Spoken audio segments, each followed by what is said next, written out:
After nga ng mahabang pagtitiis at saka pagpipigil na mag-check out, hindi ko kinaya be. Pero ang ganda naman kasi nito, worth it naman talaga, and mura lang siya. Kasi nga 'di ba, sobrang busy ko. So minsan pagka namimili ako sa bayan, sa mga groceries, maramihan na. Para hindi na ako pabalik-balik. Ang problema nun, naluluma siya sa fridge, minsan nasisira na ng talaga.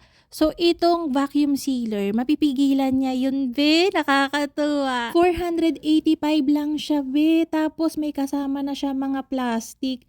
Pwede kayong bumili ng plastic online kapag ka naubusan. Mura lang naman siya. And ito yung itsura niya sa loob. Lightweight siya, pero naman nung tinesting ko, ang galing. Ito mga bell peppers, 'di ba alam naman natin, mabilis siyang masira. Pero nga, lagi ko tong ginagamit. So, ang bala ko, ipo-portion ko na siya kung ilan ang gagamitin ko per day para kuha na lang ako ng kuha sa fridge or freezer.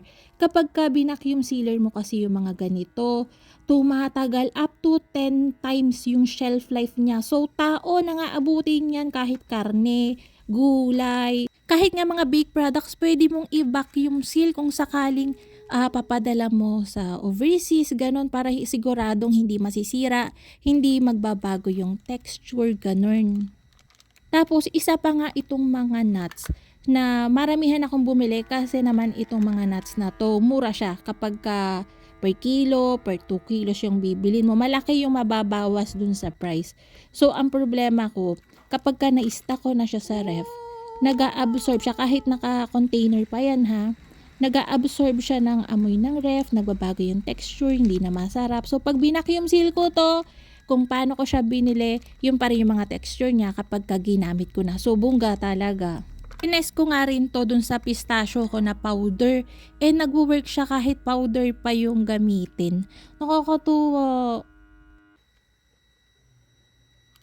Ang ganda pati ng pagkakasil niya. Oh, pwede rin lang siyang kahit hindi mo ba-vacuum. Pwede rin siyang sealer lang. Tapos, ayan, ang linis ng pagkakasil niya. Hindi yung parang sunog-sunog.